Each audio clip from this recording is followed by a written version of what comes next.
What happened a few days ago in Venezuela is not just a big surprise to people who are watching it. It's not just a kind of exciting foreign policy story. It is the effectively announcement by the U.S. government that our system is changing, that we are now explicitly an empire. We're an empire. So, of course, the argument has been made, and probably there's some truth to it. The United States has been an empire for a long time, for at least the last 80 years. Since 1945, when we emerged victorious from World War II, or maybe even 1918, when the British Empire effectively ended. Maybe even 1898, when we got Puerto Rico, and then a few years later, Cuba from the Spanish Empire. So you could argue that the United States, like all big, prosperous countries, inevitably became an empire.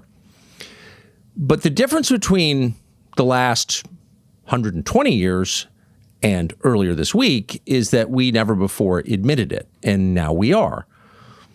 So every time we've gone into foreign countries in Latin America, but not just Latin America, really around the world, there has been a pretext for that, usually about human rights or democracy. We're not going to put up with this or that government treating its people this way, and we have to go in to stop the tyranny because we are a force for openness and freedom.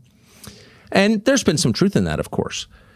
But behind that has been the calculation behind every big foreign policy move made by every big country. How is this good for us? Whether it's propping up the dollar or getting access to resources, there's always another reason that we're doing it. And people who are paying close attention know that. Of course, one of the reasons that American troops have been clustered around the Middle East for as long as they have been is not just the Israeli lobby. It's because there's an awful lot of energy in the Middle East, oil and gas, and that's important to our country. So, of course, we have a stake in making sure it can be extracted and moved around the world, obviously.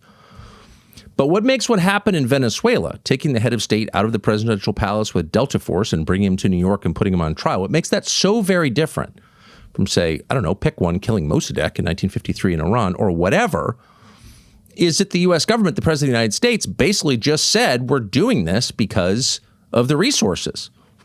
Venezuela has the largest proven oil reserve in the world. It's in our hemisphere. It's going to China. And how about no? This is our hemisphere. It's going to go to us. He just said it out loud. And there's something kind of thrilling about that. There's something thrilling about the honesty there. There's no fakery. No, we're the U.S. We're not going to put up with that. This is our interest, and we're going to protect it. That's what the president said. And for the first time in a long time, there was pretty strong support from the right, from Trump voters, for foreign policy adventurism. Keep in mind, a lot of them voted for the president on the basis of his pledge to not start new wars. Well, here is effectively a new conflict, and they're supporting it. Why? Because the president justified it in terms of our national interest. This is good for us. We're not upholding international law. We're doing it because we want the oil. And again, there's something bracing and refreshing about someone finally telling the truth about why we're doing what we're doing. And the president absolutely told the truth. And that's great. And you saw an uptick in national pride. Understandably, the U.S. military is actually capable of more than DEI. We can do complicated things, and that is something to be proud of.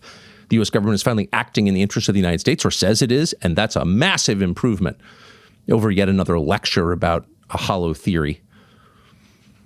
But there are pitfalls, potentially, and it's worth also considering those, because this is a new era. As has been noted, the United States has moved into the imperial phase of empire, leaving the republic, shifting to empire. And that's a pretty familiar life cycle for civilizations, and so we sort of roughly know what will happen. The first thing that's going to happen is that the energy and the power will vest in the executive and not the legislative branch. Congress will inevitably wither. It already is. They were not consulted before we took out the president of Venezuela. They had no role in this whatsoever. They have a constitutional authority here. That was ignored, as it has been many times in the past. When was the last time Congress did something of note? It's been a long time. And that, if you take 3 steps back, is probably not surprising. That's the way these things go. The power moves to the executive, to Caesar or the president or whatever you call him, to the national leader.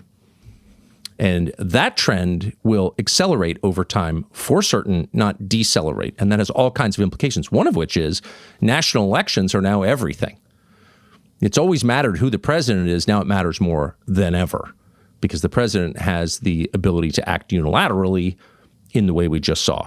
And that's a lesson that every aspiring president will internalize. And so the next presidential election, 2028, means much more than any presidential election in our history because the power has expanded so dramatically in the office. And once expanded, it never contracts voluntarily. So that's the first implication. The second implication is that now that we're telling the truth about why nations do what they do, a lot of the arguments that we have relied upon, in fact, that have been the basis of a lot of our foreign policy positions, are now moot. So once you say out loud, we're grabbing Venezuela because we're annoyed they're selling what is our oil to the Chinese, our rival, once you just say that out loud, and again, it's good to be honest, but once you are honest, it's kind of hard to make the case that, well, for example, Russia doesn't have an interest in what happens in eastern Ukraine. It's hard to scold Putin for moving into Ukraine. Here's a great power threatened on its border, and it takes action to protect itself. Now, we've been calling that an unprovoked invasion. The Biden administration called it that. The State Department still calls it that. And our policy is based on the idea that this is illegitimate. And that's why we've been waging a proxy war against Russia for 4 years. You can't really make that argument anymore. How is it wrong for a great power like Russia to protect itself? Well, under the rules that we're now operating under, it's not wrong. But you can't point to some abstract principle and say it's absolutely wrong. Why would it be wrong for China to retake Taiwan? The U.S. government already acknowledges that Taiwan is part of China. We have a so-called one China policy. And yet simultaneously, we suggest we would defend Taiwan against Chinese aggression. But wait a second. Taiwan is Han Chinese. Same people, same language, tons of cultural similarities. We want the microchips in Taiwan. We hope it doesn't happen because it would give China greater leverage over the United States. But as a matter of principle, can you really say it's wrong for China to reunify with Taiwan? No, you can't say that anymore. All you can say is we will try to prevent it if we can, but we can't appeal to any higher authority. Now, some will say that higher authority was made up. Well, it certainly was made up, but that principle was the basis of the entire fabled post-war order. What was the post-war order? It was based on one idea. It is wrong for bigger countries to swallow up smaller countries just because they want to. That's why we declared war against Germany when they went into Poland. Though weirdly, we did not declare war against the Soviet Union when they did the same thing the same day. But whatever, the point is, big countries are not allowed to act in a predatory way towards smaller countries because that's wrong. And there's always been, as noted, tons of fakery around that, of course, tons of pretending and pretense. We're all wearing a veil to hide our true motives. But that has still been the basis of the way countries deal with each other. And that is no longer the case as of this week, because the world's great superpower, oldest superpower, the United States, just acted purely in its own interest and said so out loud. So where does that leave all these international bodies? The UN most famously, but all of them. The World Health Organization. How about NATO? Do they have any authority at all? Is there a reason to have them once we stop pretending? Probably not. They may not know that yet. And of course, they're all very well funded and will live on into the future to some extent. But basically, they're dead men walking. They're over. That's all over. We now live in a world where countries will act in their own interest without apology to the extent they are capable of doing so through force or guile, through economic power or military power or trickery. But nobody's going to have to pretend that we're doing this because we're upholding the rights of man. So, again, that's great. A lot of people are excited about it. I'm not going to argue against it because it's already happened. This is done. This is the new world that we live in, for good or for bad. So it is a waste of time and breath to complain about it.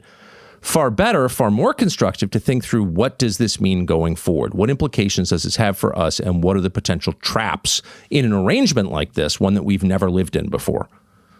And the first is very obvious, and that's getting over your skis. That's getting stoned on hubris, which is always the pitfall for any man, really, in life, powerful or not.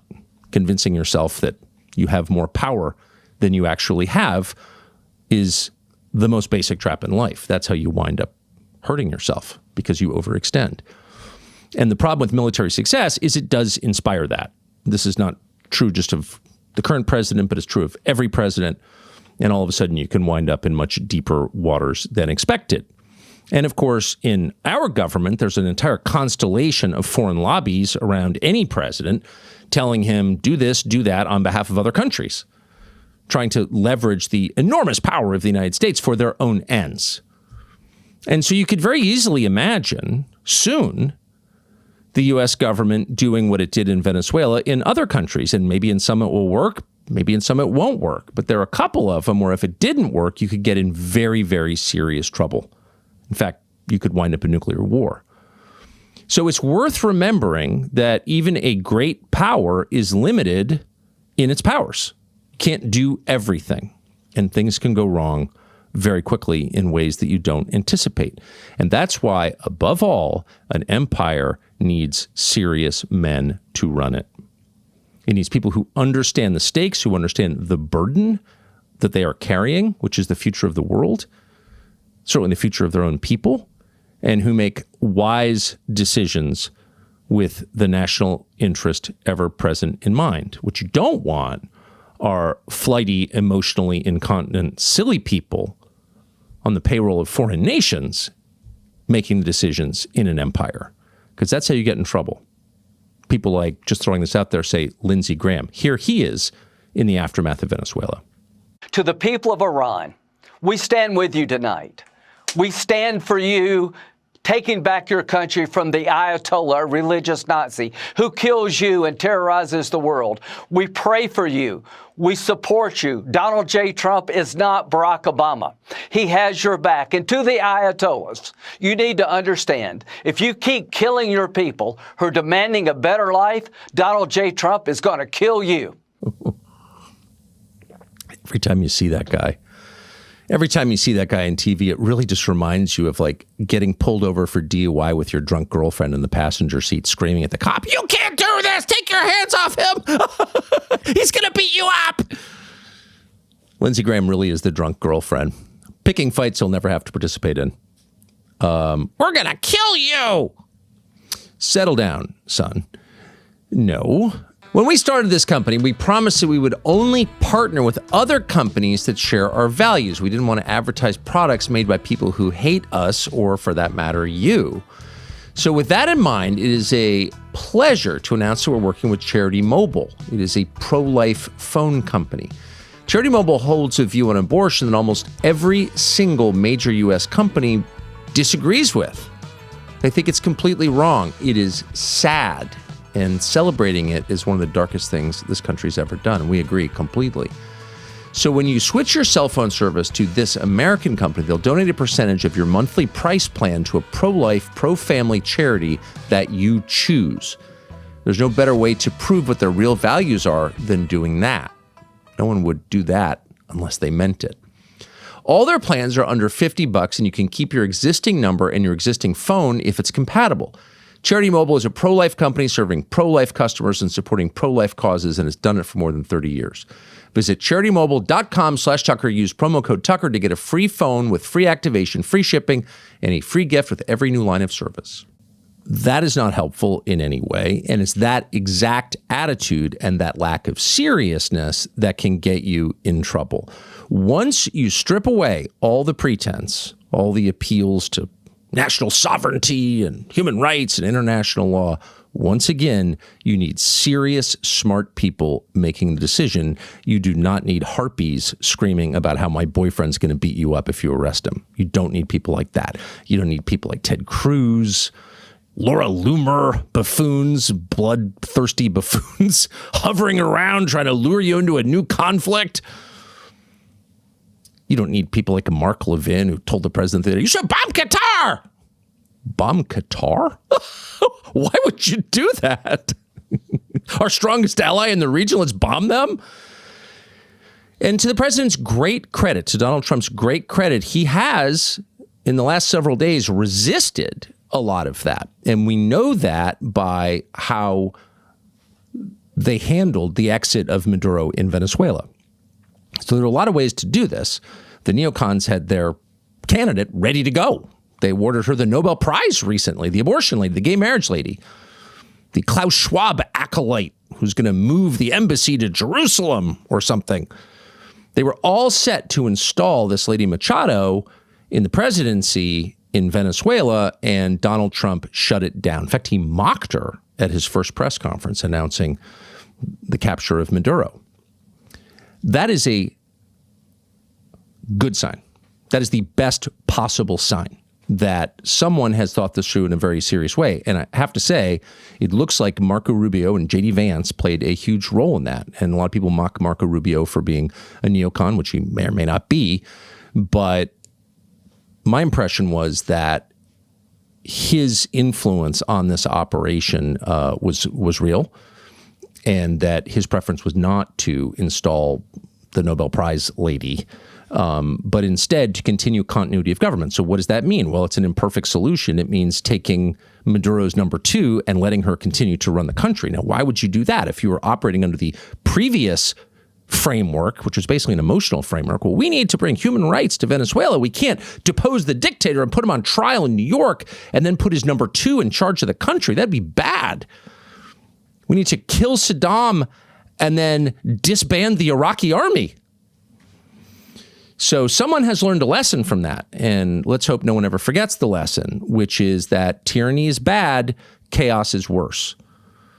And Donald Trump clearly learned that lesson because he arrived at an imperfect but wise solution.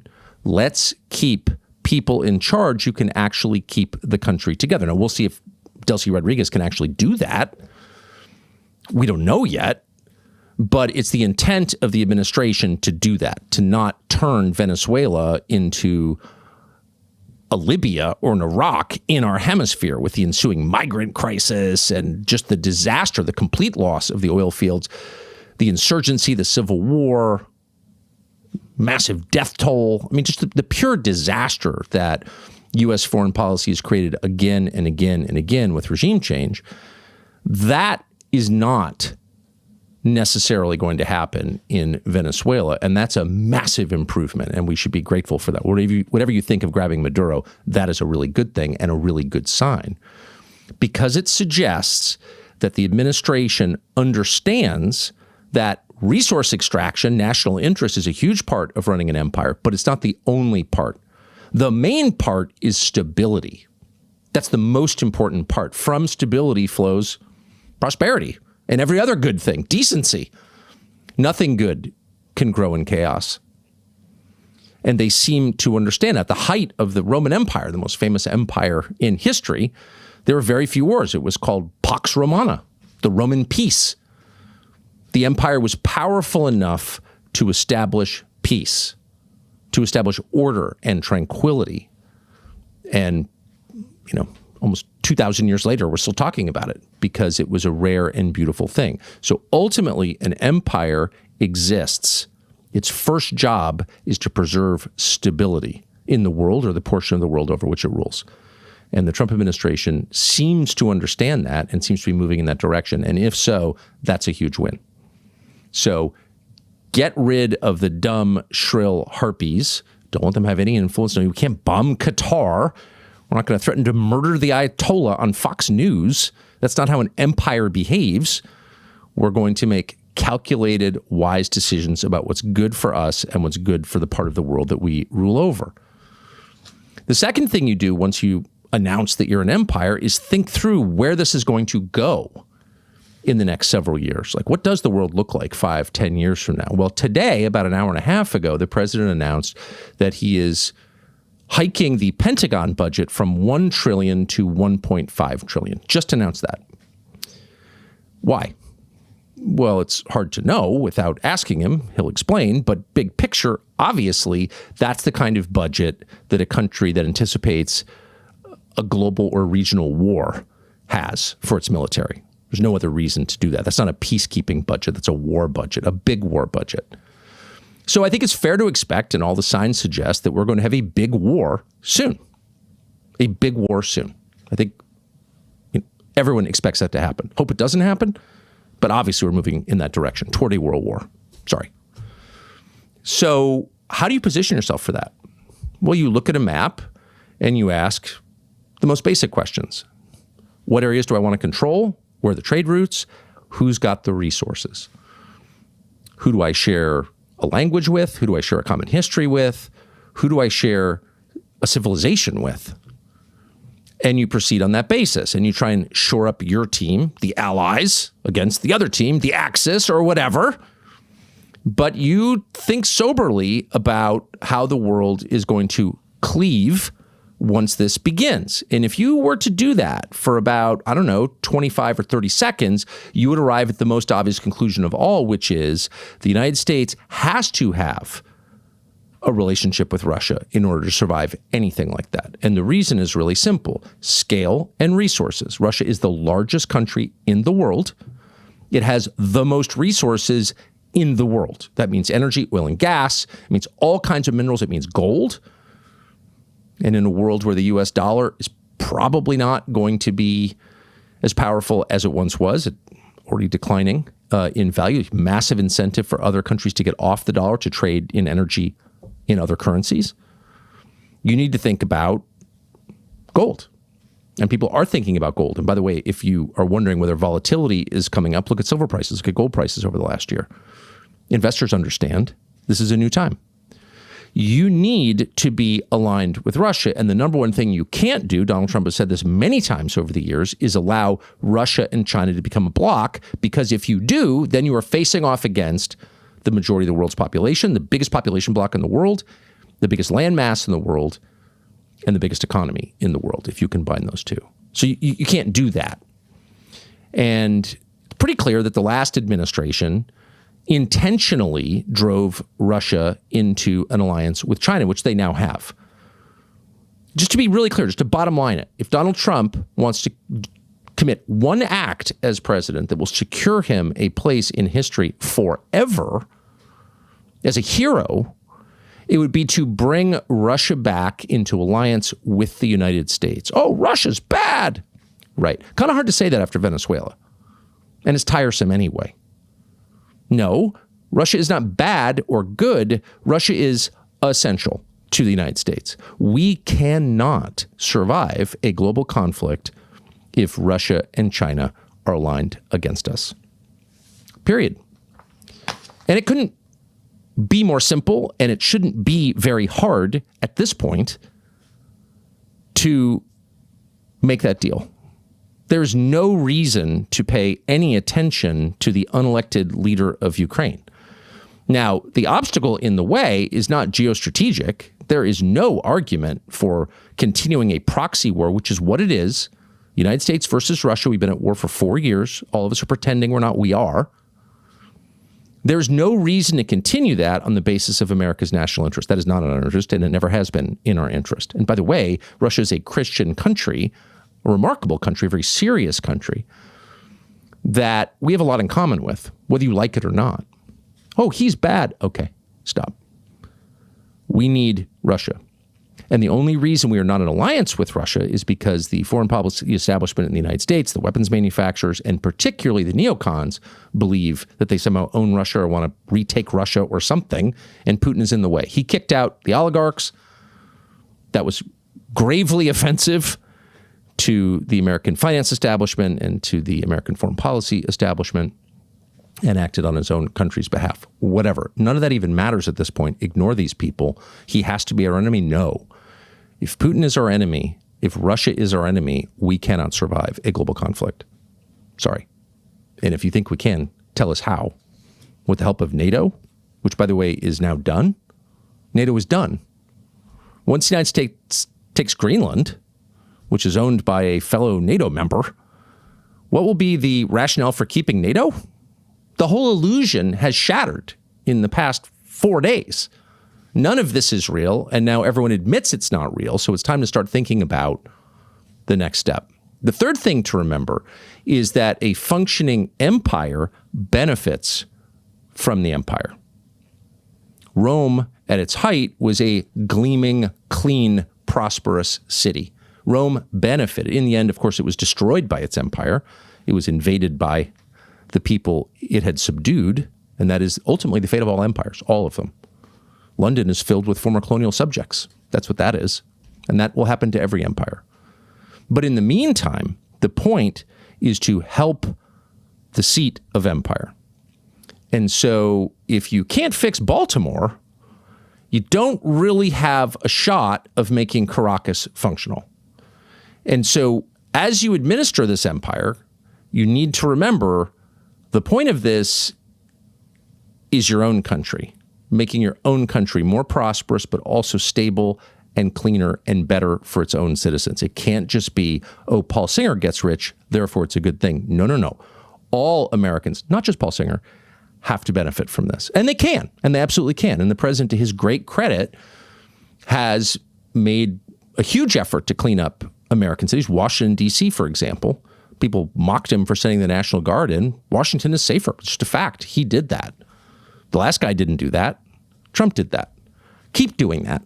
Remember, an empire should be impressive. Not just its satellites or its colonies, but the mother country should be impressive. And ours can be. It is inherently. But the point of this is to help us. And the last thing to remember about being an empire is that it can corrupt you. And this is the fate, ultimately, of all empires. They are corrupted by the imperial project, and they become coarser. As Rome grew, as its territory grew, so did the number of people dying in Circus Maximus. So that does happen over time, but fight back against it. You want to retain the fundamental decency of your country, even as you expand, as you take Greenland and take Venezuela or wherever else we're going. You need to remember we are decent people, and we're going to continue to live as though we are, with dignity. You are not going to become hardened by the violence that you sometimes commit on other populations. And that is really difficult to maintain.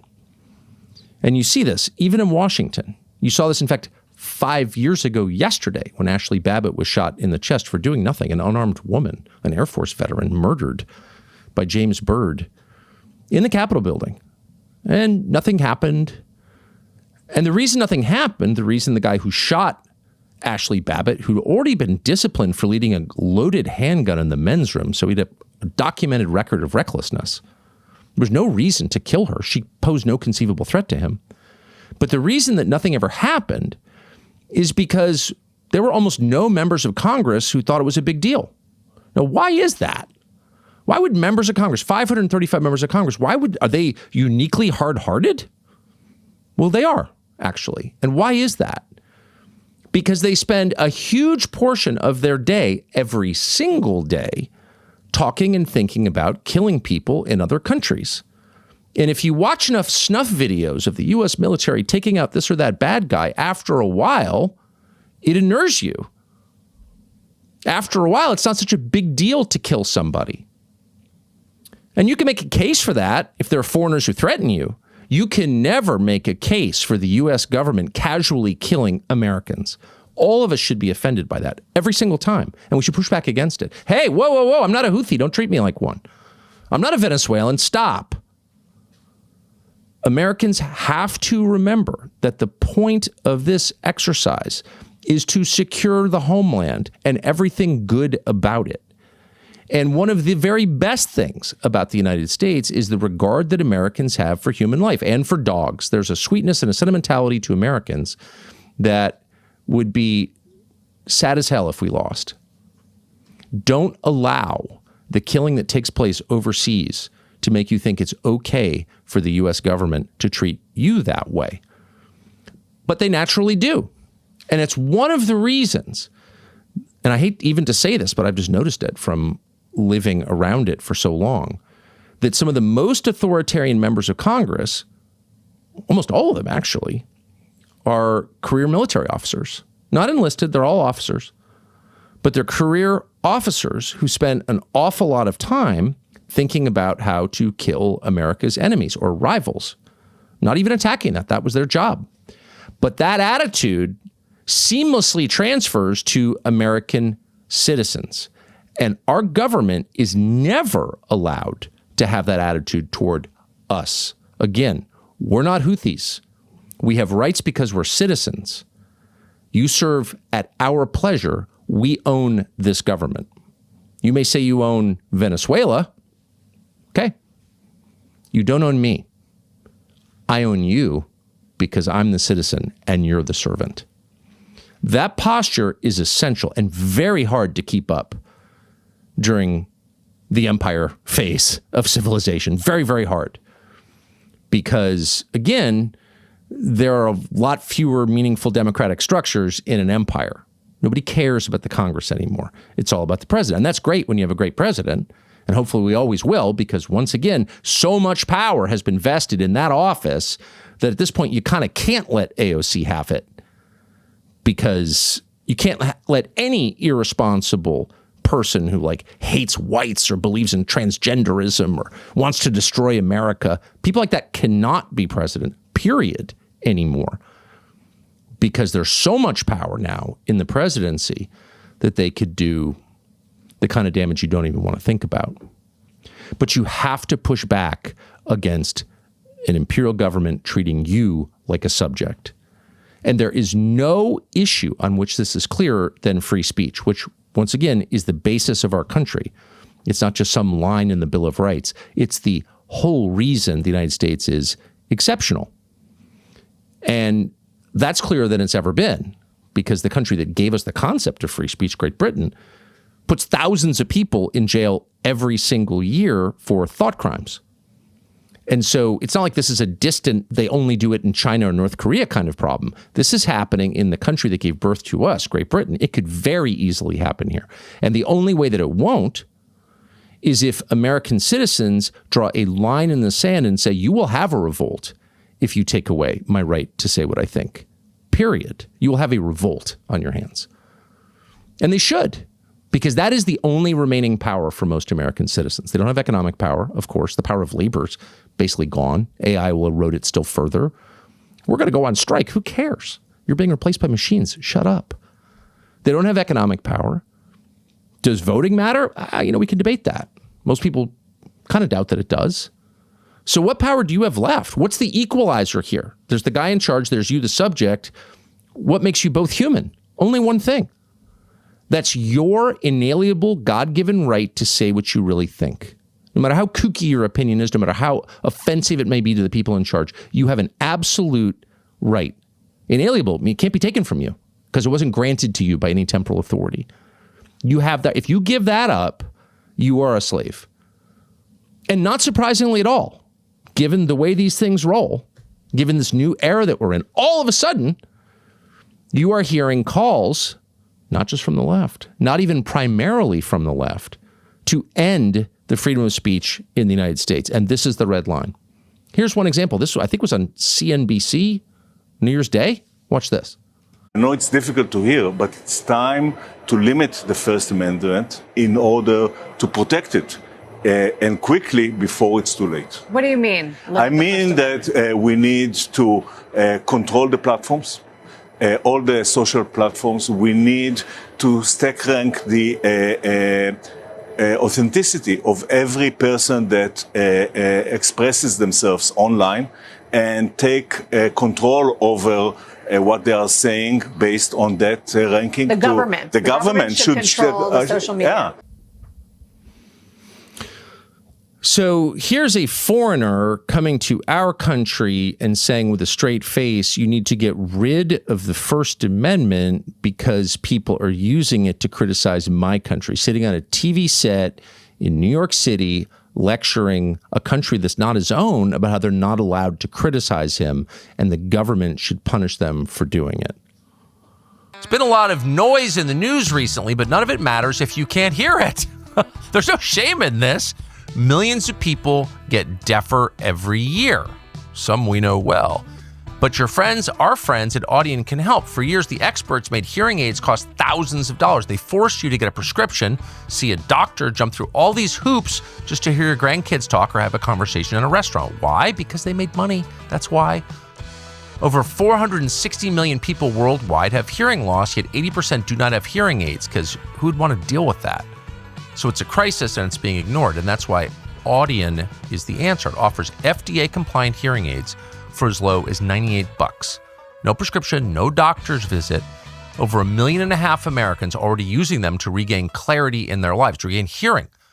You can find them at nearly 10,000 retailers nationwide, including Walmart and Walgreens. Audion's doing what the system should have done all along, making essential healthcare affordable for everyone. Go to heartucker.com. That's HEAR, tucker.com, or call 1-800-453-2916 to learn more about how Audion can help you or someone you love hear better. Cheeky doesn't begin to describe it, but he is a foreigner, right? So, okay, you could say, well, he just doesn't know what the rules are. He's obviously got a lot of brass to say something like that, a lot of chutzpah to say something like that. But who cares? I mean, yes, he's a billionaire. There are a lot of Israeli billionaires who've been calling in an Israeli prime minister for censorship in the United States. And it's offensive, and we should obviously stop giving them any money. We shouldn't be paying for that. But they're still not Americans. Oh, but there are Americans saying that. Here's one, actually happens, a career U.S. military officer called Jay Collins. This man is the lieutenant governor of Florida, which is the most conservative state in the union. And if you ask Jay Collins, what are your politics? He'd say, oh, of course, I'm straight MAGA Republican. I'm a conservative. I share your values. This is real. We check. This is not AI. Watch. Here's Jay Collins of Florida. And here's a critical thing. You have a right to free speech, but you don't have the right to harm other people with your words. And you don't have the right to say things that have really negative, really horrible meanings. When you want people to destroy Israel, that matters. Oh, you don't have the right to say things that people in charge don't like. You don't? That's the whole point. If you don't have that right, you are a slave, and Jay Collins is your master. Notice, by the way, he didn't say you can't attack America. That's totally fine. Jay Collins, military officer. No, you can't attack Israel. You can't call for the destruction of Israel. Of course, you can call for the destruction of any foreign country you want. It's a staple on Fox News. Lindsey Graham does it every single day. You can't call for the destruction of Israel. And that's a crime. Of course, it's not a crime. It may be an ugly opinion. It may be an unsustainable argument. You may be an idiot. You have a God-given right to that opinion and a God-given right to express it. And this is the only country on planet Earth where you still can. And again, if they try and take that away, you need to have an insurrection against the government, because you're done at that point. An insurrection against the government if they try and take away your right to say what you think, your right to your own conscience. Period. That has to be it right there. It's fine to attack America, but you can't attack Israel. This is, by the way, part of the problem with administering an empire, is that a lot of people, and Jay Collins clearly one of them, might be good people, might be right about a lot of different things, but they come to identify so strongly with foreign countries that they forget about their own. This was a huge problem during the British Empire. There were tons of colonial military officers and administrators who spent their careers in India and kind of cared a lot more about what happened on the subcontinent than they cared about in England, because that's where they spent their lives. Those are the problems they spent their careers solving. So they wound up identifying with foreign countries more than their own. This is absolutely a feature of empire, hard to fight against, but it's essential that we do fight against it. No, what matters is the United States. That's who's paying for this.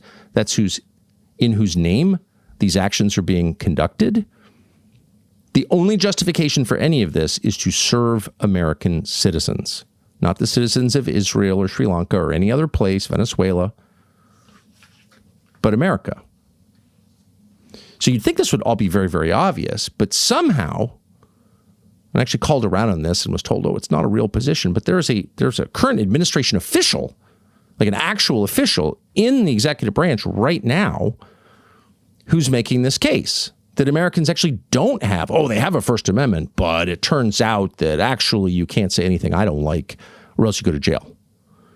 This guy's name is Rabbi. I don't think he actually has a congregation. I don't know what it means to be a rabbi. I don't think he actually runs a congregation. Yehuda Kaplan. Actually met him. Seems like a nice guy. But here are his views. And you should keep in mind that the views you're about to hear are much, much more common than you may realize. Here he is. The amount of hate speech that we've seen during this time, I mean, it's off the charts. You look through social media, you see it even on television. The lines, they're not even blurred anymore. They're gone. How do you even begin to tackle such a phenomenon? Well, I think we have to have an understanding that, first of all, in this country, we believe very strongly in free speech. It's the basis in our Constitution. And we also believe in the freedom of religion. You have to balance that. But you balance that in two ways. Europe has hate speech laws, probably some of the best on the books, but it's selectively enforced. So if you selectively enforce a rule, it's not going to have any effect whatsoever. And you can see how it's had no effect in Europe in monitoring and stopping the hate. So this guy is something called the anti-Semitism czar. It's an office set up by George W. Bush, like most insane, unjustifiable things. Anti-Semitism czar at the State Department, focused on one specific kind of ethnic hate, not protecting all Americans. There is no stop anti-white hate czar, of course, and there never will be, because the same people who are upset about hate are promoting that kind of hate. But whatever, it's one specific group protected somehow by the United States State Department. But this is a guy who actually has a job in the administration saying it's great. European hate crimes laws are great. Well, first of all, every single one of them is immoral.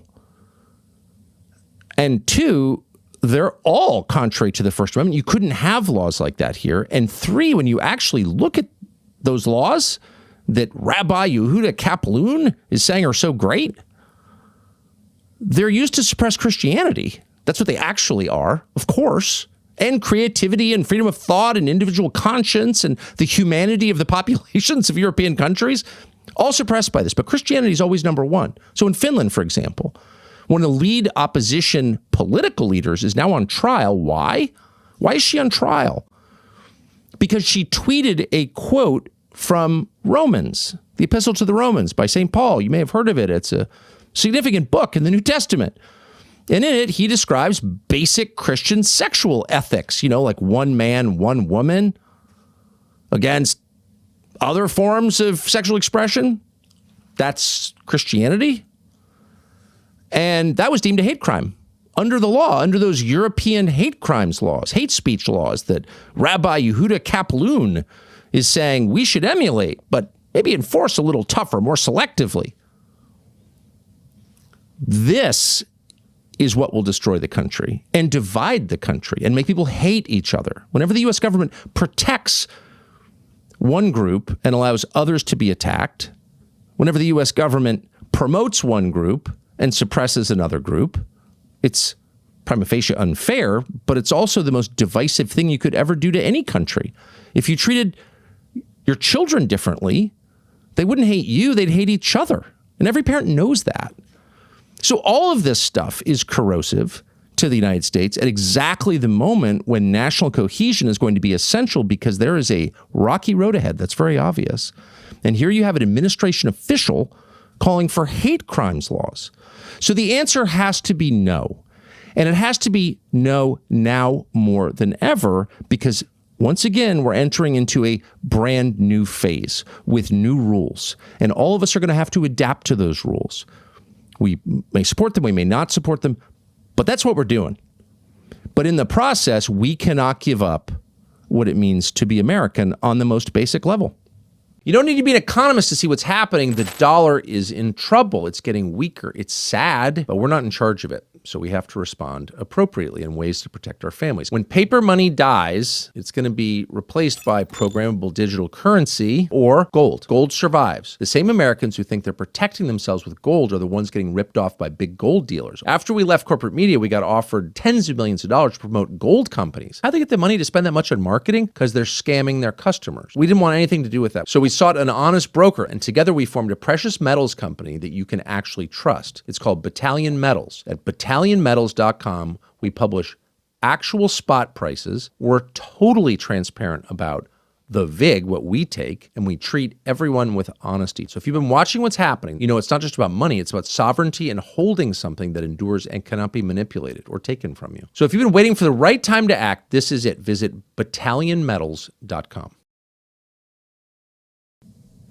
Someone who has watched this more carefully than almost anyone I know and whose instincts are admirable and wise is Megyn Kelly.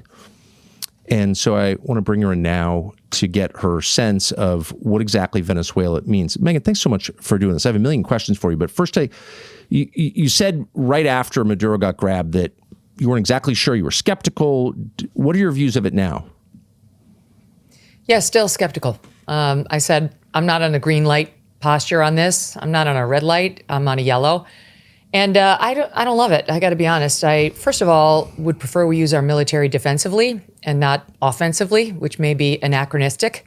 But I'm not really in the mindset at all, especially now with 3 kids who are 2 out of 3 in their teens, of being super bellicose in our language or our approach to the world. And I don't really see this as necessary. I don't see this one as necessary. I understand what Trump is saying is the reason, and I too appreciate the honesty. I actually appreciate that we're not cloaking it in democracy. Like, we wanted the oil. He was really explicit. And we didn't want them playing footsie with China and Iran and Cuba. Okay, so at least he's being honest about it. But I worry very much about unintended consequences.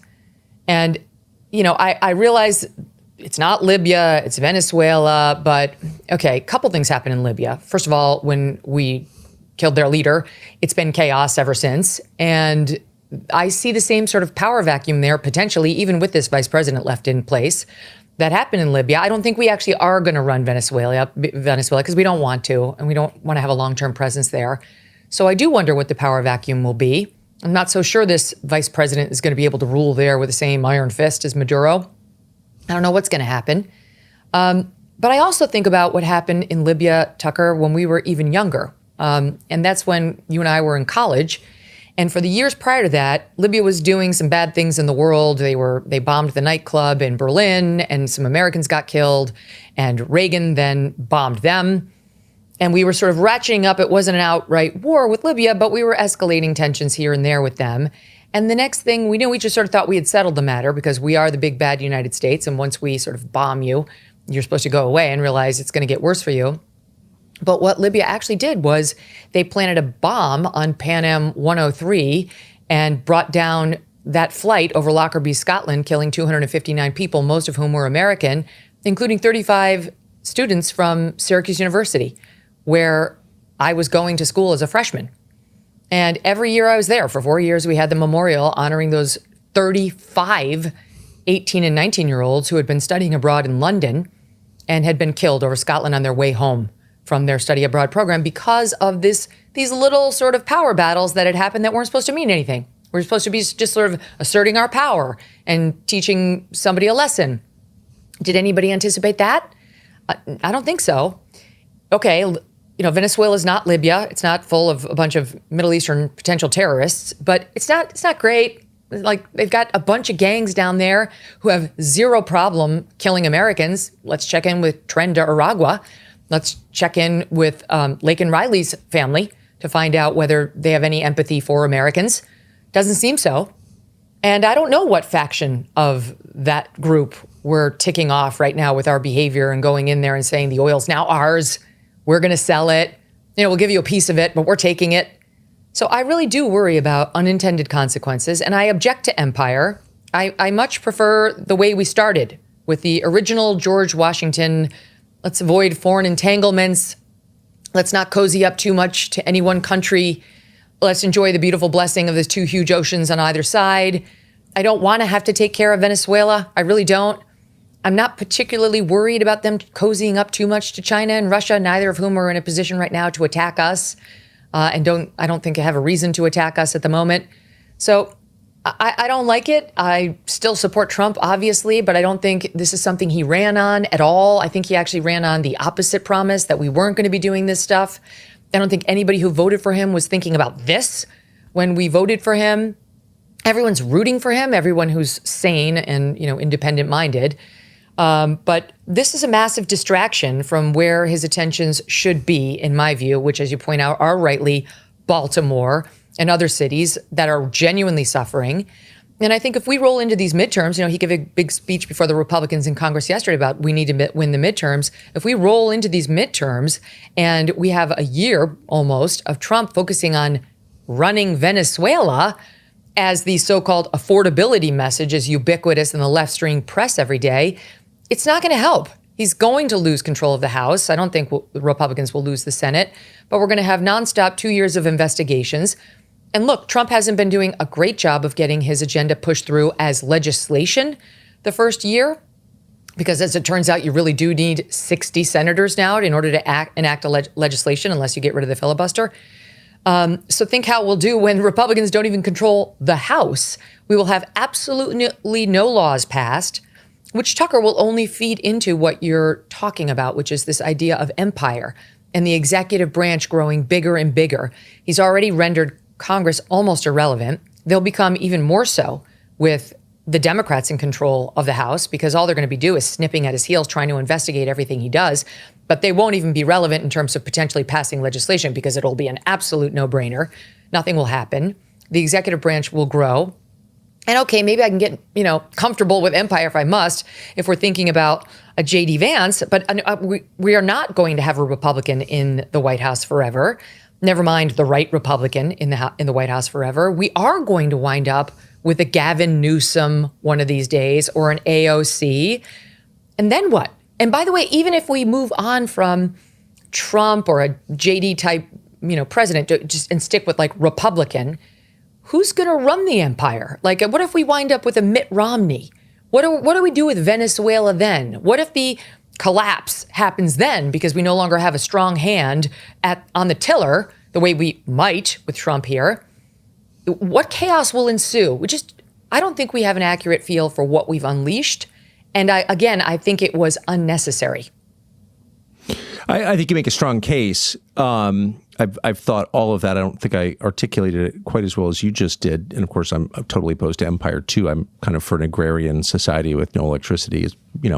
Small communities. I'm serious. I mean it. But we're not in charge. I know. And so this is a new system. Clearly, we're moving toward it. At some point, this president or some president is going to start ignoring the courts too. And you're going to have just total power in the executive. And there's a lot of evidence that the emerging America demographically wants that. I mean, that's the case in most countries, and it will be the case here probably. I'm not endorsing that at all. I'm just sort of looking ahead generationally, and we're going to get something like that. So given that, I feel like you need to make smart decisions, wise decisions with the future in mind always, especially now. And there are all these ghouls who've somehow attached themselves like barnacles to the executive branch, like Mark Levin and Lindsey Graham and Ted Cruz, screeching about how, okay, that was a great success 4 days ago. Now we need to roll into Tehran. Do you think that will happen? Oh, yeah. I mean, it's like you watch Lindsey Graham, it's like he's got the taste of blood in his mouth and he's excited. I mean, he's practically frothing. It was disturbing. And, this is who, for right now, Trump is surrounding himself with. You had Lindsey Graham on Air Force One with him. You had Levin at the White House with his arm around Trump, almost trying to manhandle him, sort of assert power over Trump, kind of pulling him in. And, Trump doesn't like that. Even when you shake hands with Trump, he makes sure he's in command and he's in the dominant position. But Mark Levin goes in there and almost tries to emasculate him, with the arm around, this is my guy, which is exactly the wrong messaging to allow and to send in Levin's case. So it is disturbing, how close, not just the neocon, I think there are some normal neocons, I would consider probably, Brit Hume's, probably neocon-y. Some of my pals over at National Review are but they're not frothing at the mouth crazy for blood neocons. Exactly. That's right. I mean, what's Lindsey Graham stands for is deeply disturbing to me. And that stuff about the Ayatollah, like, our president's going to come kill you. Would you just stop? Like you said, just, hey, as far as I know, Lindsey Graham doesn't have teenaged children who are going to have to go fight his war he now wants against Iran. But I do, and you have kids in their 20s, and some of us actually have a real stake in making sure that does not happen. We do not want that. It's, again, unnecessary.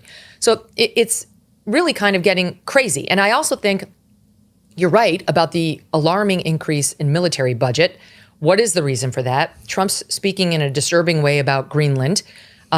My hope is that all the talk about Greenland, because even yesterday, Caroline Leavitt was saying military options are still on the table, if that's what the president wants, so explicitly about Greenland, that he's just asking for a 10 where he intends to settle for a 6, which is, I'm going to scare you so that you actually will cut a better deal with me on your raw earth minerals and give me more access to your country if I need it for those and or military purposes. But obviously, we can't go around invading Greenland. We can't go around invading any countries. We can't go invade Cuba. He mentioned them. We can't go invade Iran. We cannot go invade Colombia or just kick the guy's ass, as Trump is saying, and not expect any negative consequences to us. Like, we are rebuilding the economy. Trump is rolling back regulations. He's allowing modern business to thrive. The tariffs, I think, have not worked out too poorly, and I think have a very good shot of working out even better. Interest rates are coming down.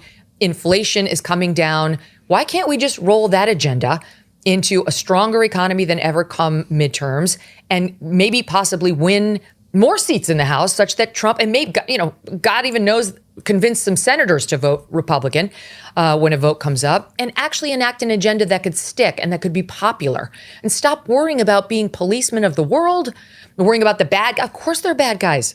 We know there are bad guys in Cuba. We know the guy who runs Colombia is not great. We know Maduro wasn't great. Iran, obviously, we're not big fans of the Ayatollah, and vice versa. We're not the policemen of the world.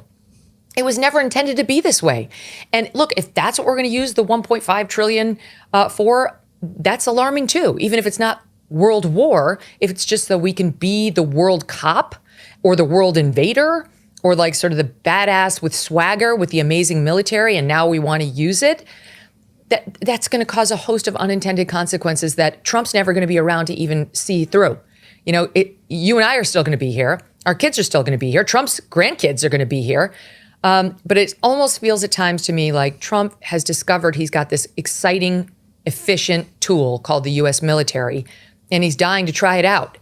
And unfortunately, when you're dying to try out the U.S. military as the commander-in-chief, you ultimately are not the one who will be dying, but others will. And they include Americans eventually. Yeah, and it's always possible for any president to get over his skis. I mean, it's just once these enterprises begin, it's sort of hard to know where they're going to go, and unanticipated things happen, and there's just a lot of risk in all of this.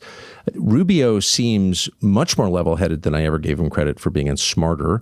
J.D. Vance obviously has always been both of those things, but it does seem like now is the time to clear out some of the emotionally unstable lunatics. It'd be nice. And, your point about free speech is absolutely spot on.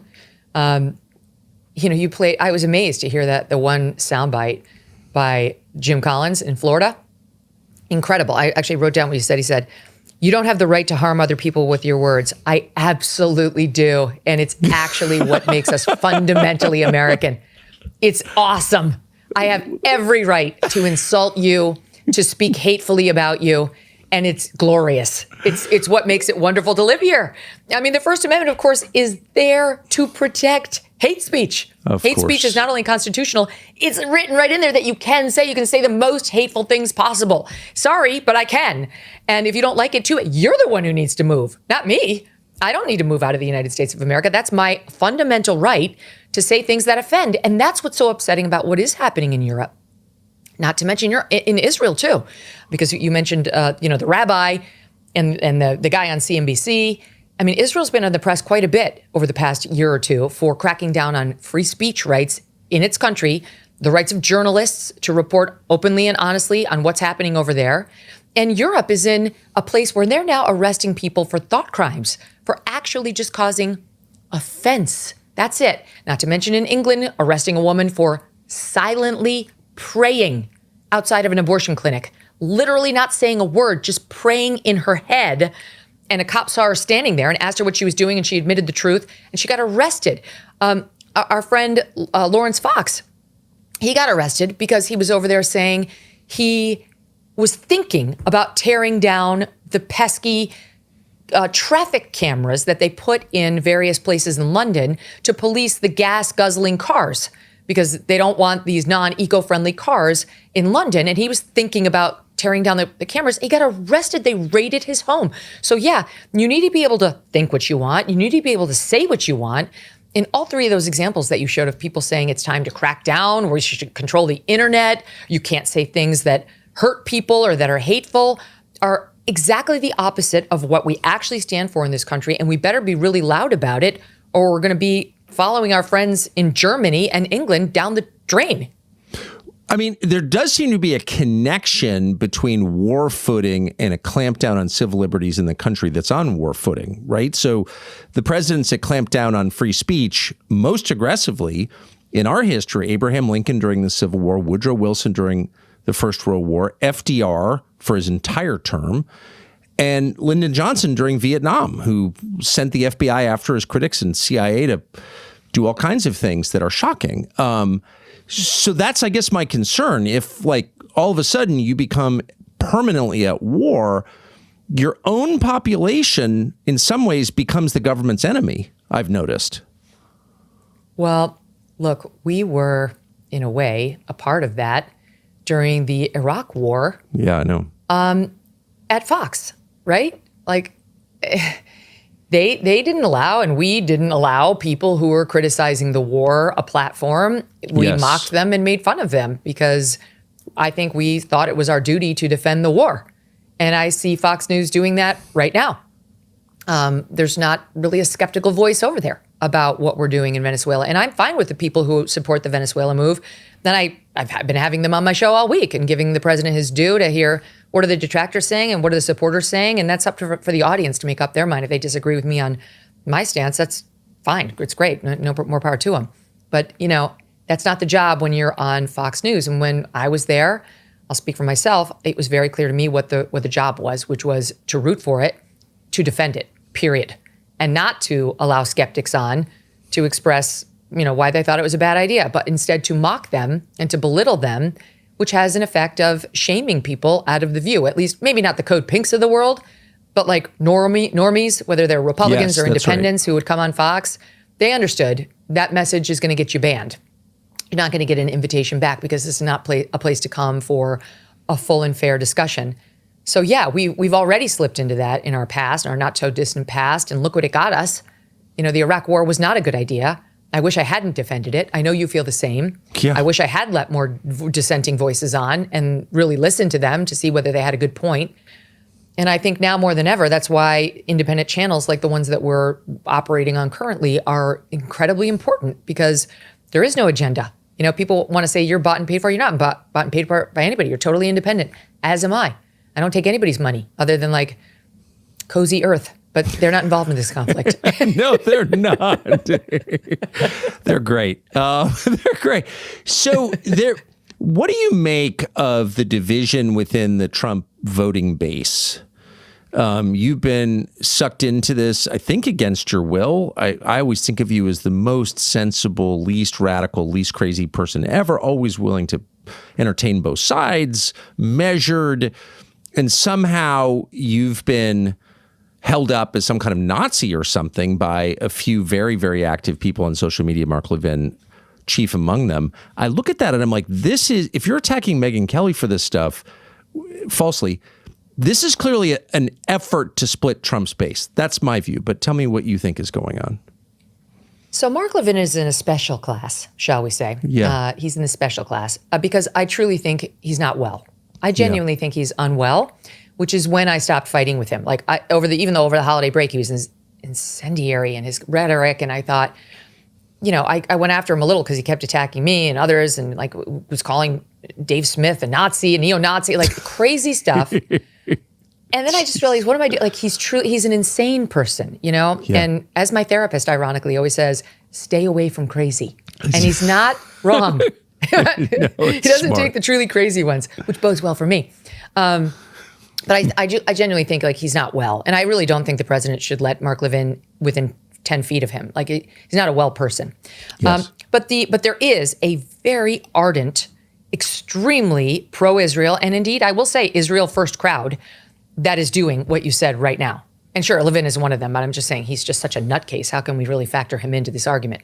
But I don't know whether the point is to cause losses for this president or stop his agenda. I really think that the Israel firsters have no tolerance for anyone who will not defend Israel at every turn. And that's why they can't stand you.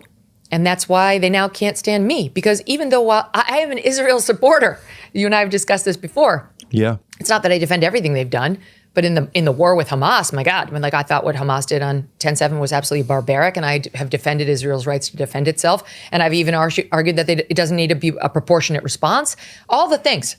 I've been very defensive of anti-Semitism on college campuses, which I think has been very real over the past couple of years. I've wanted the foreign exchange students, the non-Americans, ejected. I have no problem with ejecting the Mahmoud Khalils of the world, who said, nice university you have here, Columbia. Either boycott Israel or the campus gets it. Get out of here, right? I have no problem with any of that. I've gotten notes from all of these people, dear friends of mine over the past 2 years. Thank you so much. You make me and my family feel safer. These are pro-Israel Jewish friends of mine in the media. You make me and my family feel safer. I love you. My family loves you. God bless you. These same people have now turned on me, and some are calling me an anti-Semite. Why? What did I say? What did I do? Did I step on a rake and say something super anti-Semitic without realizing it? No, it's because I won't defriend you, and I won't condemn and say that Candace Owens is hateful. They want me really, really badly to condemn Candace Owens. And I'm sorry to break it to them, but I am responsible for what I say, not for what anybody else says. I am not Candace Owens's policeman. And by the way, they're kidding themselves that if just one more voice will say something nasty about Candace, she could finally be controlled. Like, how well has that worked so far? But again, the instinct is to stop her speech, stop it, make her stop it. Make Tucker stop saying the things. Well, I have no desire to, and I have no power to. And for that, I was called a coward by Ben Shapiro at the Turning Point event, AmFest, in December, who, by the way, in my last exchange with him, literally said, our friendship, his and mine, is too important to both of us to make it depend on whom else we are friends with and aren't friends with. That is literally the last text I have from Ben Shapiro. The next thing I knew, he was standing on the stage at Turning Point calling me a coward for this very thing. So I am convinced now more than ever that there is a crew for whom everything revolves around Israel, that friendships don't matter, love relationships don't potentially matter. The only thing that matters is whether you are standing up for Israel or not. And on top of that, you can even stand up for Israel as I have. You also must not just condemn, but defriend anyone who is raising questions about Israel. It's important that that other person be excised from polite society, be ostracized, that you join us in our messaging to tell the world that they're terrible, they're evil, they should be out of polite society. And no, we're not calling for cancellation. No one's calling for cancellation or deplatforming. Just stop. That's not what we're doing. We just don't want them ever to appear at a Turning Point event again. We just don't want them ever to be invited to CPAC. We just never want to see them at a White House event. We just never want ever to see them platformed on your show, which is independent and in the digital lane. Absolutely not. So it's fine. Technically, they can exist in the ether with a microphone. That's fine. We're not anti-free speech, but we just need to pressure and cancel everyone around them for continuing a relationship with them. And it's absolutely disgusting. I heard you say this not long ago, and I completely related. I'd rather die than do that. And now that they've made that the stakes of my so-called friendships with them, I really won't do it. Now, I don't care what anybody says. Like, I'll never do it now. Even if I have actual disagreements that I otherwise would raise, hell no, because I'm not raising the fist and saying BLM at the table, and I'm not bending the knee to these bullies who think they can control me. I always think to myself, I don't think I've ever said an anti-Semitic thing in my life. I'm positive you haven't. They never point to anything that's anti-Semitic. No. But what's interesting is while the rest of us are having these debates, a bunch of different states, including the state of Florida, the most important state in a lot of ways, has codified anti-Semitism as a crime, and they've defined, not anti-anything, just anti-Semitism, and they've defined it in a way that is so expansive that criticism of Israel is anti-Semitic. The claim that someone is Israel first is a crime in the state of Florida. DeSantis signed this. And I'm just like, well, wait a second. I mean, I don't think most people even know that happened. And plenty of states have done that. And so I think we're going to wake up one morning with European hate crimes laws written in a way that is not fair at all, that doesn't affect justice, and is basically just another form of identity politics at the point of a gun. I think this is going to happen. It is identity politics. It really is.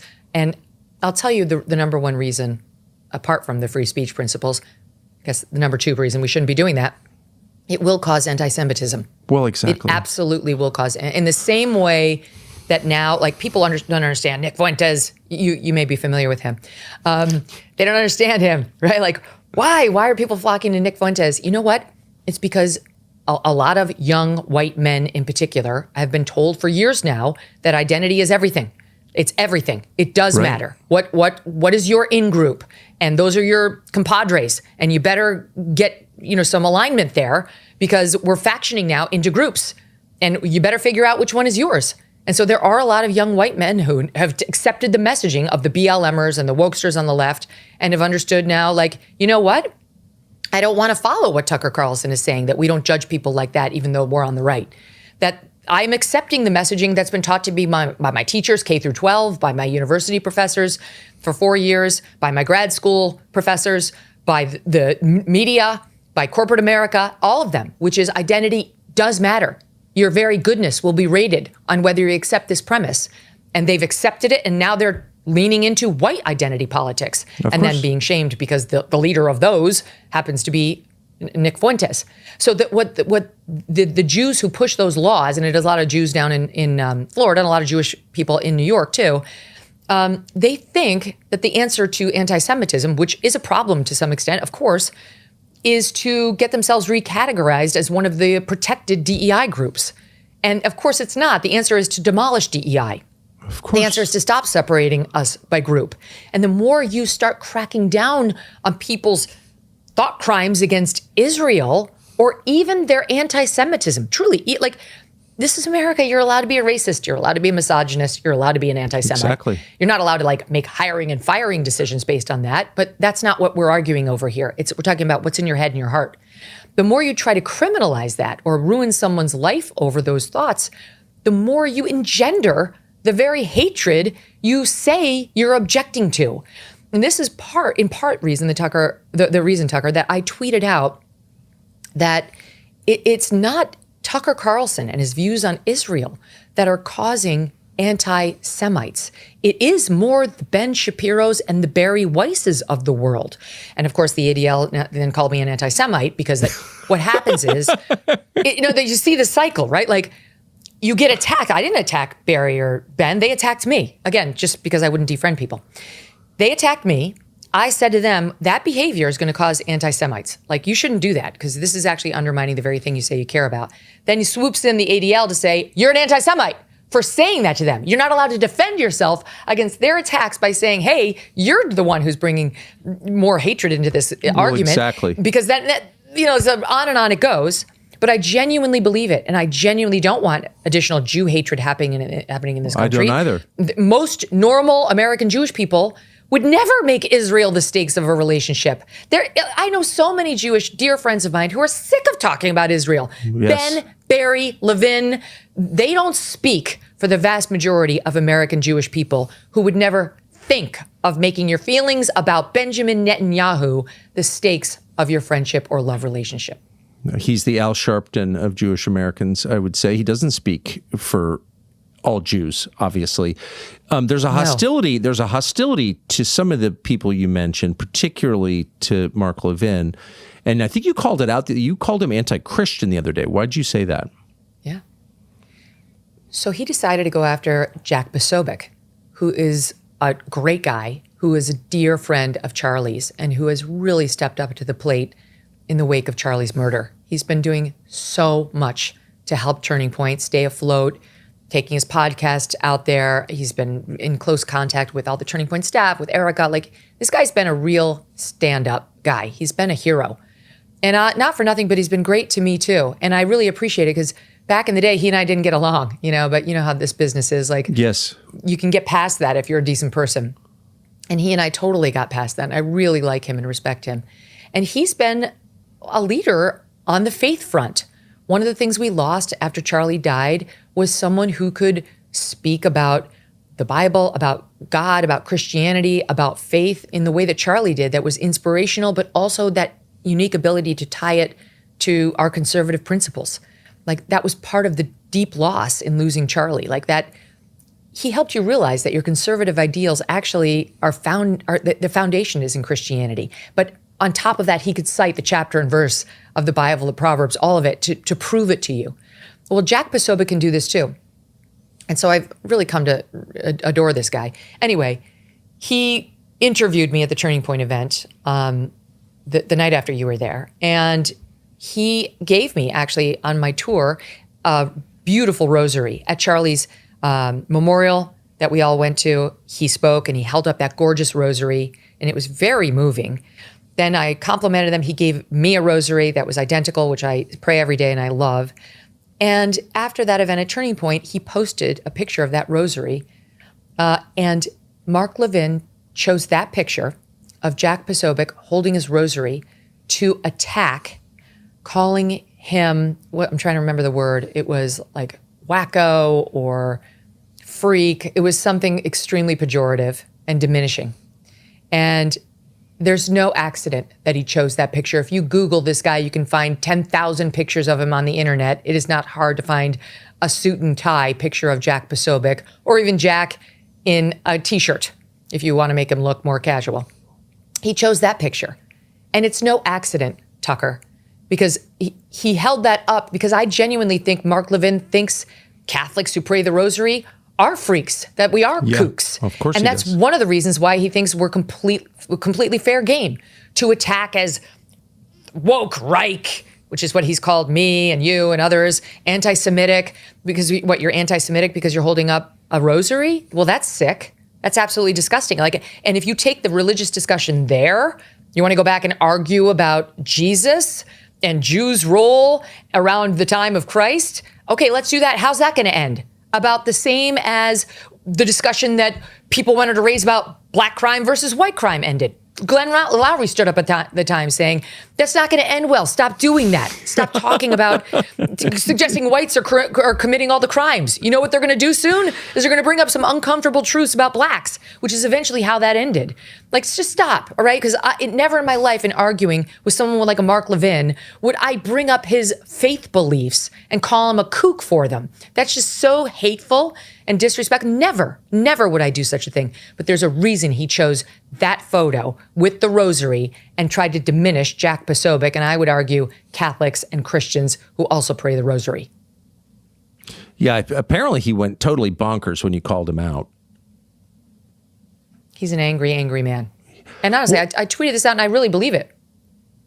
Well, it's obvious to me that there's hostility here. This is not just a foreign policy debate. I understand that he's all in for Israel. I'm not mad about that, by the way. That's okay with me. But it's more than that. There's something deep going on here with Mark Levin, and I agree with you. I hope let's dissect it. Yeah, let's dissect it. Okay, because I do want to spend a minute on this if you have it. Oh, of course. So Mark Levin was always a fan of mine.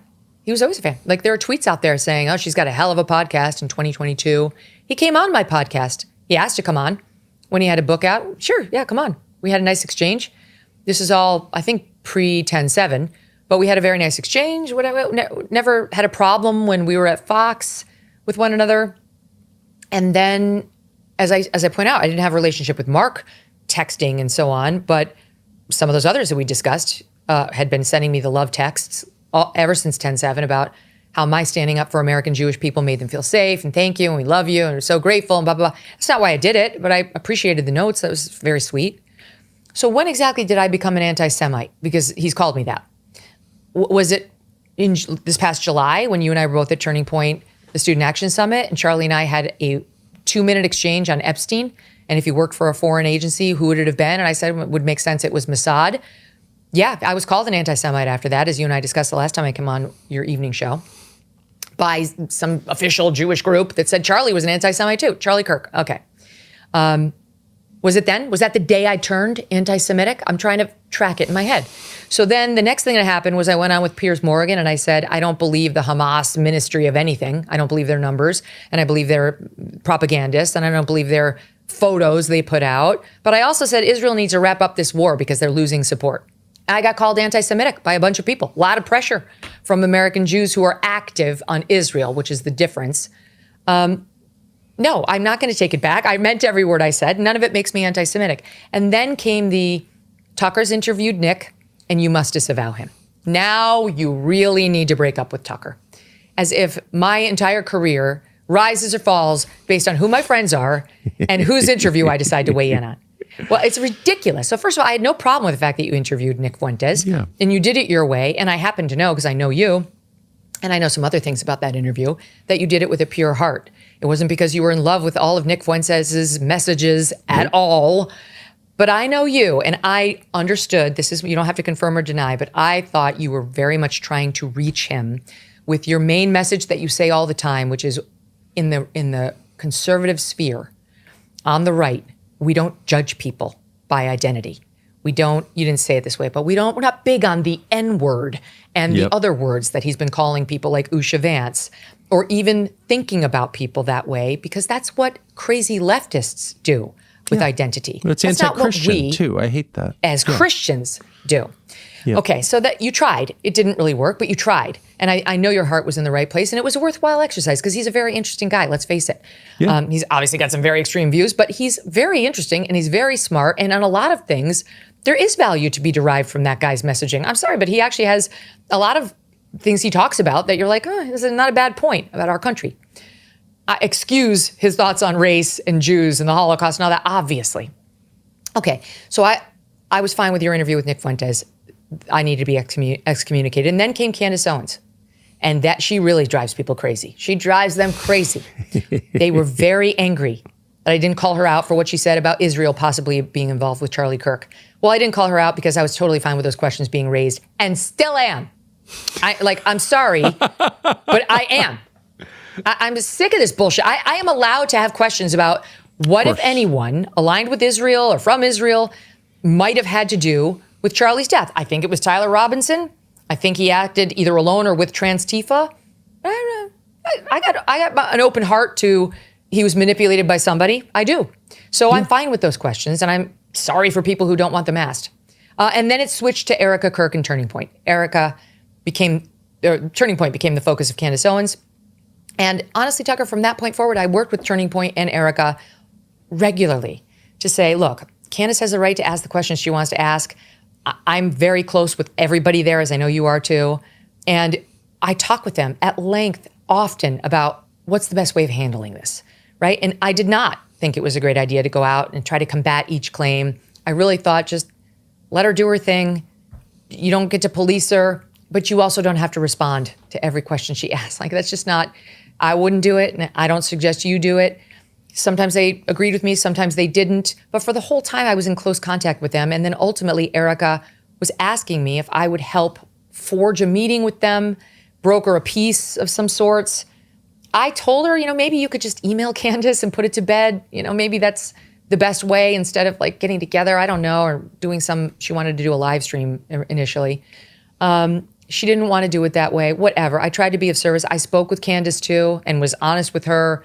And I've gotten to know her a lot better over the past 6 months. And actually, I know her better now than ever. And I've learned a lot about what's being done to Candace by some of the people we've been discussing. Yep. And it's disgusting. And I'm horrified by what she's been put through. So I'm really just not in the mood. I'm not her policeman. I don't want to be her policeman. You don't like her, don't click on her face. Same for me, same for you. It's the best. Well, I have to ask you about Barry Weiss and CBS. How is that experiment going, and will it succeed? As a veteran of network news, I'm interested in your thoughts. No, it won't. It won't go well. It won't succeed. Nothing's going to change there, and Barry Weiss won't be the one to change it. First of all, Tucker, let's be honest. She's never worked in television a day in her life, not one day. She actually wasn't very experienced even in the press business, even in the newspaper business. Nope, She not quit at the New all. York Times after a couple of years. So she's got one thing going for her, which is she is not woke when it comes to blacks and Indians and I can't think of any other favored groups, but she is woke when it comes to American Jewish people and somewhat when it comes to women. So, okay, she's not as far left as some of the other woke radicals who dragged us through 2020 and its aftermath. But she doesn't have any business running a news organization. And people have pointed out that I sent out a tweet when she got the job saying she deserves her success. Of course, I was being nice because we were friendly. And also because I don't begrudge her success or the money that she got paid for an organization that honestly wasn't worth $100 million. Like the multiples didn't play out, but God bless. If you can get somebody to pay you a shit ton of money for your company, go for it. But no, she has no business running a TV news organization. There's a lot more to TV news than just taking the free press and putting it on TV. A lot more. There's a reason they call it broadcast news. There are two pieces to it. The news is important, but so is the broadcast piece. And the fact that she put herself at the helm of the Erica Kirk Town Hall proves to me she doesn't understand the broadcast piece. Because I'm sorry, not to be mean, but Barry Weiss is not a strong broadcaster for many, many reasons. And she should not be on camera, and she should not be the face of CBS News, and she really shouldn't steal the on-air opportunities of the talent who are filling those roles. There's no better way, and I don't have to tell you this, to engender a loathing and resentment from the talent that works in your building than for you as an executive to start stealing their primetime opportunities. It was a massive fail. The ratings sucked. And trust me, it wasn't because the public's not interested in Erica. She didn't lead Erica to good places for Erica to shine. She ambushed her with the guy who asked Charlie the last question before he was shot and killed. She brought him back to face Erica Kirk to finish a question and to ask Erica to condemn Trump's violent rhetoric. This is the guy who saw Erica's husband get assassinated by a leftist tranny furry-loving guy. And now you want to make his widow condemn Trump, who just gave her husband the Presidential Medal of Freedom, who's vice president, buried him, got him on Air Force Two. How dare you? How dare you do that, Barry Weiss? And she had zero sensitivity about it. She ambushed her. And trust me when I tell you, there's no love lost between Erica Kirk and Barry Weiss. So that's just my little window into what she's been doing. But on top of that, Tucker, I've got more if you want it. Oh, I love it. I love it. There's no saving CBS Evening News. There's no saving Evening News, and there's really no saving CBS Evening News. This guy, Tony Dokoupil, what has he done so far? Nobody knows who the hell he is. So far, he got the job because he had a contentious segment with Ta-Nehisi Coates, in which he was good. Ta-Nehisi Coates went to Israel for 10 days and came back and said he was an expert on it and wanted to write his thoughts. Okay, you're not. Be quiet. Leave it to people who actually have done a little study on it. You're going anywhere for 10 days. I mean, I just got back from Montana for 10 days. Doesn't make me an expert on Montana. It's cold. It's got bears. People love to hunt. Okay, I'm not an expert. Okay, but anyway, that was a good interview.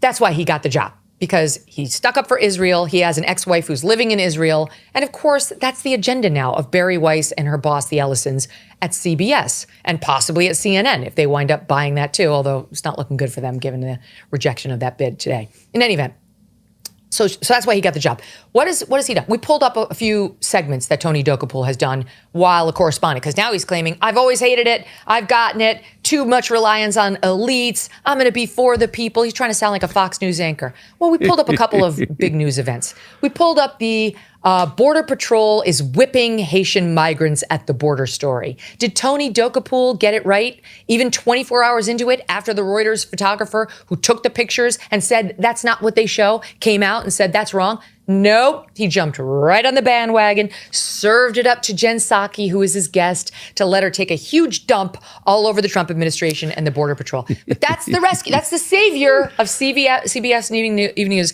Count me a skeptic, Tucker. People aren't interested. They're not interested in network news. They're really not interested in evening network news. And they're really not interested in CBS Evening Network News. It will fail, as will the entire network. Boy. But Barry makes me respect her a little bit. She's obviously a good talker, that she convinced the Ellisons that CBS News was like totally the way to control American public opinion. It's kind of it's hilarious. So what about Fox They too News? have an agenda, and for their agenda, Tucker, they did hire the right person. Of course they did, but it's completely fruitless, and it just shows they may be evil, but they're dumb. What about Fox? I mean, so you said at the outset that Fox played a huge role in selling the Iraq War, a huge role basically in every pointless conflict we've had for the last 30 years, and they're doing the same thing with Venezuela. What's Fox's future, do you think? Well, I think they're going to be in a tough position as soon as Trump leaves, because Trump, as you know, is a ratings machine. Everybody's interested in Trump. You know, I remember when I was on Fox, Trump would come out and just do a random presser, just start talking about anything, whether he was a candidate or a president. The ratings would go through the roof. People just love him. They love listening to him. He's incredibly compelling. He's entertaining. He's smart. He's very funny. He's charming. He's self-deprecating. He's just like unlike anything you've seen. These pressers he's doing on Air Force One, where he's like, you know, rolling thunder, like ask me, but Cuba, maybe them next. Yeah, could be. You know, like, that guy needs to watch his ass in Colombia. Highly entertaining. No one ever does this. You know, he got out there when he was talking to House Republicans yesterday, and he was talking about the transgender issue, and he was like, you get the guys come in and they lift the weights like this, and you get the women. He goes, Melania hates when I do this. She hates when I do this. I'm going to do it. You get the women, and they're like, and he's imitating the weak woman trying to live. Anyway, my point is you got to love him because he's funny and he's accessible. So that benefits everyone, including Fox. But when Trump is gone, and we have anybody in his stead, I don't care how charming or interesting the next guy is, it's not going to be Donald Trump. I think Fox News is in a lot of trouble, just like the rest of them. And I also think this is going to hurt them. The thing we discussed. The Fox News of yesteryear, which just has a knee-jerk response to things like Israel, to things like war, is out of touch with today's young Republicans. Yes. Today's under 50-year-old conservative men and women are over that bullshit. They are. They do not want war cheerleaders or Israel cheerleaders. They have healthy skepticism of both. And if Fox doesn't start understanding that and making room with its elbow for that kind of coverage to start not just occasionally being spouted on their network, but become a serious part of the network, the way Roger did after Trump took over the Republican Party and started to sort of shove out the more establishment types, or at least make room for the new MAGA types, they will fail. So they will continue with the Murdoch's mission, or even with the old Roger Ailes mission, which was very, very neocon-y, at their own peril. Why do you have any guess as to why that's the only issue they won't move on? They're pretty flexible. They're business people, of course, and they've moved all over the map on a lot of issues, but they've never wavered at all on the need for America to be involved in neocon wars. Why is that the red line, do you think? I mean, I don't know what kind of holdings they have in the military-industrial complex. It's worth asking. I haven't actually taken a look at the Fox News board recently, but they have more money than God. They don't really need to be beholden to anybody on the money front. I do think the Israel front is interesting, though, which is an area that creates neocons, and most neocons are defensive of Israel. And then what's happened on Israel is it used to be you were golden to just defend Israel on everything as a Republican. Like, you were expected to do it. There was absolutely no downside in doing it. and you would only get rewarded for it. And it was the one group that these Republicans could take money from. Just so you want to take $25 million from Miriam Adelson for the East Wing renovation? No problem. No one's going to give you a hard time. She's an American Jewish, entrepreneur. Like Israel, we all love Israel on the right. It's the crazy leftists that don't like Israel. Our side loves them. And I do believe that's why you have all these records of people who are like, I voted for Israel with Israel 100% of the time. Ted Cruz, like, I wear it like a badge of honor.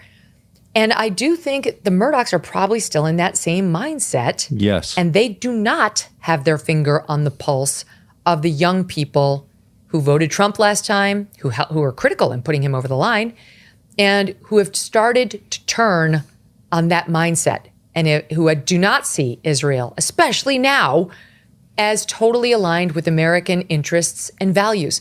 And let me just say one other thing on it. I've been asking myself this question, Tucker, because you cover foreign policy a lot and always have. It's not really my thing. This is not like, I don't think people tune into the MK show because they really want to get the latest on foreign policy. I cover all domestic news, politics, law, culture, all that stuff, hard news. But I'm not huge on foreign policy. I do cover it, but it's not my thing. Like Glenn Greenwald, it's his thing. He lives for it. Yeah. And he's great at it. Okay. I do think that even as I look back, I'm like, I'm pro-Israel. I say I'm pro-Israel. And I've been asking myself lately, like, how, like, why exactly am I pro-Israel? And what I've come up with is, well, I was raised Catholic, and, you're kind of taught from a very young age that there's an alignment, Judeo-Christian values. You hear that all the time. You read the Old Testament, like all of it. And you're sort of thinking, okay, yes, I defend the Jews and I'm pro-Israel. Then you get to Fox News and it's like, of course you are. And the Republicans all are. And you're like, okay, I accept that. And you see like they're an important country in the Middle East. And I believe what they say, which is they're in a rough neighborhood and people do want to attack them a lot. So, I understand that it's a free democracy, but then you get to the point where you realize, oh, wait a minute.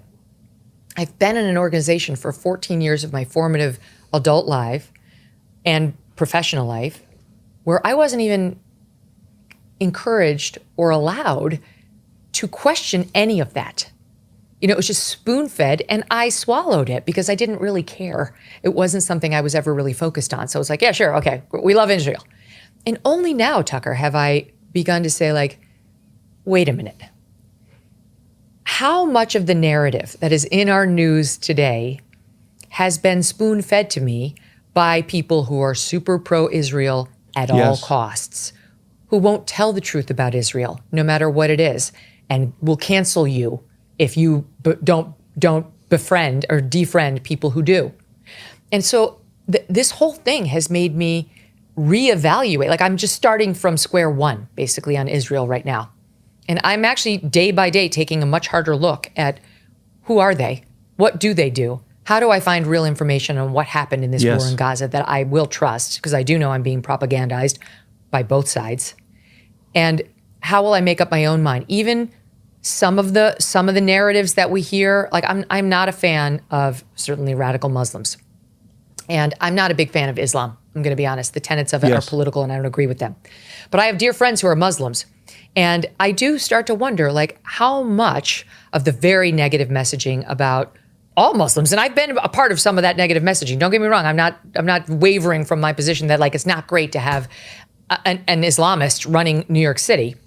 But how much of the narrative has come from people who are just ardently pro-Israel and need me to hate them? Do you know what I mean? All of it. So I think it's a fair question, and I'm sort of in my own search mode on that subject and others right now. I think lying is what changes the calculation. So right after 9/11, Brit Hume and Carl Cameron did an amazing week-long series on the dancing Israelis, the Israeli intel operatives who were arrested right across from Ground Zero, celebrating the falling of the building. And then all these Israeli intel operatives were swept up in the United States. They've been following the hijackers across the country. It was a big story. And Britt and Carl did this whole series on Special Report for a week, and it was really super interesting and factual. Fox News deleted it from the website, acted like it never happened. And I remember thinking, why would you, was it incorrect? No, it was not incorrect. It was correct. That's why they took it off. And then I watched Judge Napolitano, who was over at Fox Business, get fired. And I know why he was fired for criticizing Israel. And under the previous regime. They got the call, got to fire him, and they did. And I remember thinking, that's not fair play. If you disagree with his views on Israel, tell them. Or if you think that Britt and Carl did something wrong in their series on the Dancing Israelis, tell us what it was. No, it was just eliminated. It never happened. It was shut it down. And I don't think that's fair. That's not, first of all, it's not journalism. Second, it's just inherently dishonest. And third, it suggests, like, why are you doing that? Like, what is there that you're trying to hide from public view? And that's when my mind started to change a little bit. I don't know what the stake is. I really don't. Now, you would know the board better than I would, but I think it's mostly rooted in the fact that it was always fine with absolutely no downside to just be completely in the tank for Israel. And I don't think they've moved out of that mindset. And I think they're going to learn the hard way that they need to, because look, let's be straight about it. The average age of the cable news viewer is somewhere between 68 and 72. That's not the key advertising demo, and that's not going to keep the lights on for very long. No. They're going to have to find a way to appeal to younger viewers.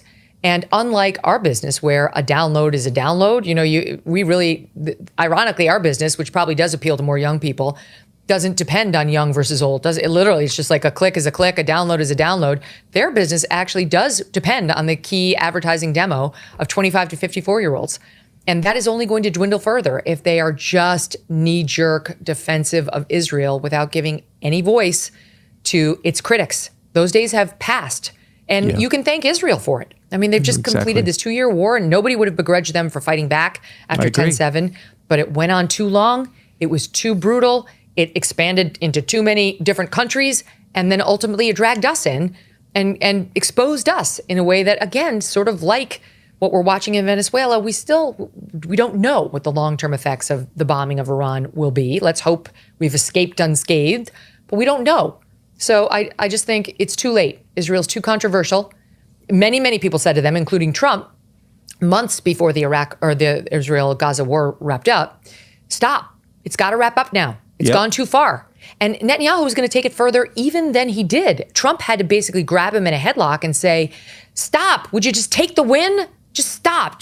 We're declaring victory. It's a ceasefire. Take the W. And he only did it because Trump basically threatened him that he had to.